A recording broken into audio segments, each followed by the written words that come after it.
Hello, my YouTube family. I welcome you all to your very own channel Next Gen Teachers.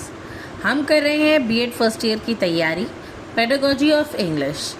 आज का जो हमारा important question है वो है explain the direct method of teaching English with merits and demerits. तो direct method कौन सा मेथड होता है? इसे हम इंडक्टिव मेथड भी कहते हैं। तो चलिए पढ़ते हैं। Now, different methods are used in teaching English to make learning effective. The direct method is one of the most important methods which emphasizes learning and language in the same way as the mother tongue through direct association of words with their meanings. तो direct method जो है एक ऐसी technique है, एक ऐसा method है जिसके अंदर जैसे हम मदर टंग सीखते हैं अपने घर में बिना किसी और अल्टरनेटिव लैंग्वेज को यूज़ करें, बिना किसी और ट्रांसलेशन को यूज़ करें, ये हम डायरेक्टली सीख जाते हैं अपने पेरेंट्स से। तो वैसे ही ये डायरेक्ट मेथड भी होता है इंग्लिश सीखने के लिए क्लासरूम में, कि टीचर जो है यहाँ ट्रांसलेशन का यूज़ नहीं करती है किसी तरीके की, वो डायरेक्टली जो है इंग्लिश का ही यूज़ करती हैं और उसको और ज़्यादा एम्फसाइज करने के लिए या तो कोई ऑब्जेक्ट्स दिखाती हैं या फिर अपने जेस्चर्स से बताती हैं कि वो किस बारे में बात कर रही हैं। Now, meaning of direct method. The direct method is the method of teaching English in which only the target language, that is English, is used in the classroom and meanings are taught directly through objects, actions, gestures and situations without using the mother tongue. तो direct method एक ऐसा method है जिससे classroom के अंदर जो है target language जो है, जैसे कि इंग्लिश है, तो इंग्लिश में ही टीचर जो है बच्चों को पढ़ाएंगे, डायरेक्टली इंग्लिश में पढ़ाएंगे बिना किसी ट्रांसलेशन के। तो बच्चों को जो है और ज़्यादा बेटर तरीके से और डायरेक्टली समझाने के टीचर क्या है, बहुत सारे ऑब्जेक्ट्स का यूज़ करती हैं, एक्शंस का यूज़ करती हैं, जेस्चर्स का यूज़ करती हैं और कभी कभी सिचुएशंस का भी यूज़ करती हैं, ताकि बच्चे जो हैं वो डायरेक्टली इंग्लिश सीख जाएं, जो वो कहना चाह रही हैं वो समझ जाएं, ना कि उनको मदर टंग की ज़रूरत पड़े। Now, main principle of direct method, use of target language only. English is used for teaching and translation is avoided. तो इंग्लिश जो है बेसिकली वो टीचिंग में ही यूज़ होता है, कि इंग्लिश अगर हम लोग लैंग्वेज सीख रहे हैं तो उसके लिए इंग्लिश ही बोली जाएगी और ट्रांसलेशन जो है वो टोटली अवॉइड कर दिया जाएगा। नेक्स्ट है speech before writing. So listening and speaking are given priority over reading and writing. तो इंग्लिश लर्निंग की क्लासेस में सबसे ज़्यादा एम्फसाइज किया जाता है लिसनिंग और स्पीकिंग को, कि बच्चा सुने कि टीचर क्या कहना चाहती है और फिर इंग्लिश में बात करना सीखे पहले, बिफोर राइटिंग और रीडिंग। तो learning through association, words are directly associated with objects and actions. तो जब वर्ड्स टीचर बताती हैं तो वो डायरेक्टली एसोसिएटेड होते हैं किसी न किसी ऑब्जेक्ट से या फिर किसी न किसी एक्शन से।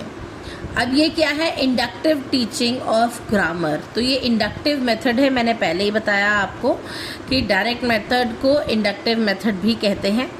Now grammar is taught through examples and not rules. इसके अंदर टीचर जो है बच्चों को एग्जाम्पल्स दे दे के समझाती हैं, उनको डायरेक्ट रूल्स नहीं समझाती कि इसका ये रूल है और इसको ट्रांसलेट करके कि हाँ ये हम हिंदी में ऐसे ऐसे या फिर और किसी मदर टंग लैंग्वेज में ऐसे ऐसे करके, तो वो कोई एग्जाम्पल नहीं देती हैं, रूल नहीं बताती हैं, लेकिन इंग्लिश सिखाते समय इंग्लिश के ही एग्जाम्पल्स देती हैं टीचर्स, ताकि बच्चों को जो है क्लियर हो जाए। Now emphasizes on pronunciation. Correct pronunciation and speaking skills are emphasized. तो डायरेक्ट इंग्लिश सिखाती है जब टीचर, तो टीचर ये ध्यान रखती है कि बच्चे जो हैं हर एक वर्ड की प्रोनाउंसिएशन को जो है अच्छे से बोलें और स्पीकिंग स्किल्स जो हैं बच्चों के वो और ज़्यादा एम्फसाइज्ड हो जाएं। ठीक है, और ज़्यादा बेहतर हो जाएं और उनकी जो बोलने की क्षमता है उसमें जो सही उच्चारण करें हर एक शब्द का। Teaching in context, now language is taught in meaningful situations.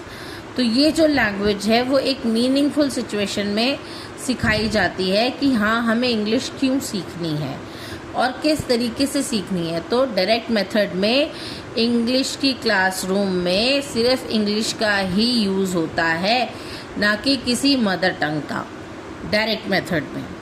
Next है procedure of direct method. So teacher introduces new words using objects, pictures और एक्शंस। तो टीचर जब कोई नया शब्द अगर बच्चों को इंट्रोड्यूस करती है, बताती है, तो उसके लिए क्या करती हैं, बच्चों को या तो कोई ऑब्जेक्ट दिखाती हैं या कोई पिक्चर्स दिखाती हैं या फिर एक्शन करके दिखाती हैं कि मैं इस चीज़ के बारे में बात कर रही हूँ। Now students repeat and practice pronunciation. तो बच्चे क्या करते हैं, स्टूडेंट्स क्या करते हैं, वो टीचर की बात को सुनते हैं, उस वर्ड को रिपीट करते हैं, उसकी प्रैक्टिस करते हैं और उसकी प्रोनाउंसिएशन को बेटर तरीके से याद रखते हैं। ना questions and answers are used for interaction. तो टीचर क्या करती है, क्लासरूम में क्वेश्चन आंसर्स का सेशन चलाती हैं ताकि बच्चों से इंटरेक्शन हो सके। For example, if I am teaching you this, तो I will ask you that are you all getting this. जो मैं आपको समझा रही हूँ क्या ये आपको समझ में आ रहा है? तो ये मेरी तरफ से एक क्वेश्चन है और अगर आपको ये समझ आ रहा है तो आप मुझे कमेंट्स में बताएंगे कि हाँ मैम ये समझ आ रहा है।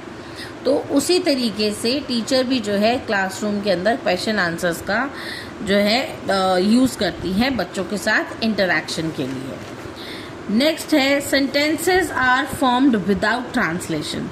तो यहाँ पर जो सेंटेंसेस यूज़ होते हैं वो भी बिना ट्रांसलेशन के बच्चे बनाते हैं। Now gradual interaction of reading and writing.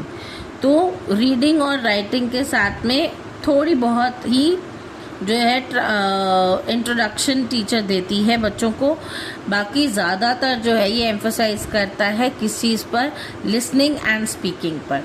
So merits of direct method, first है इट डेवलप्स स्पीकिंग स्किल्स।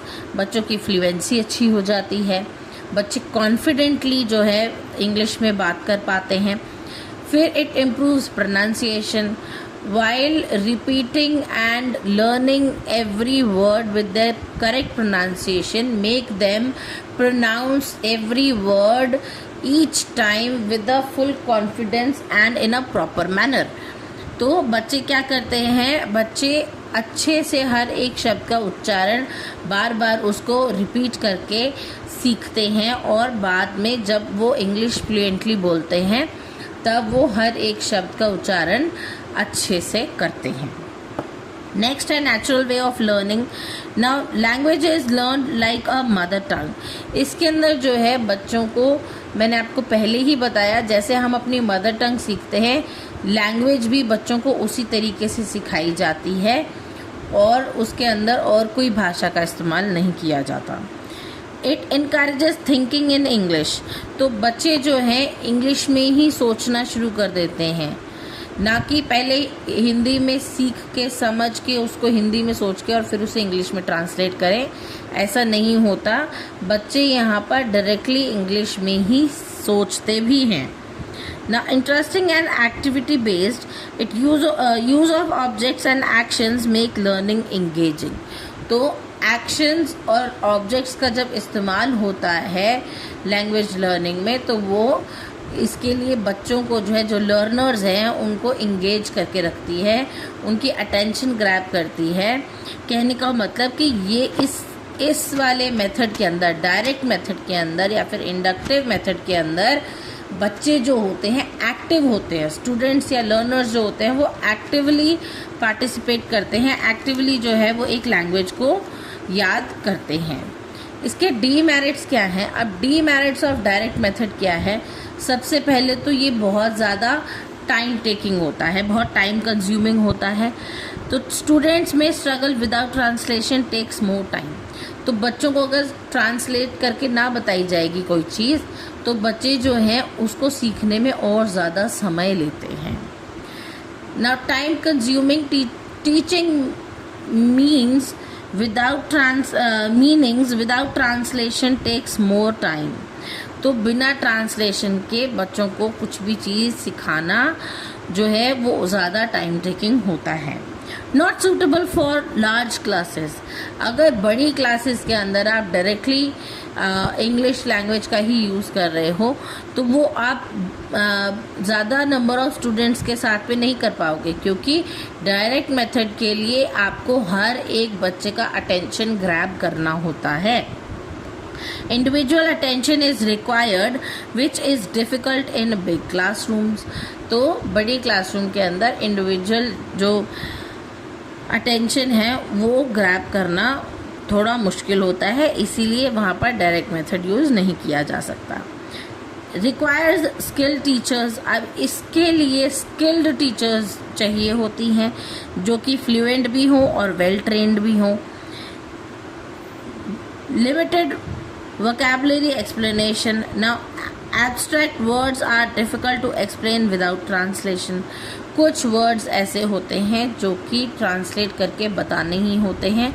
अगर उनकी ट्रांसलेशन नहीं बताई जाती तो बच्चों को वो चीज़ समझ में नहीं आती है.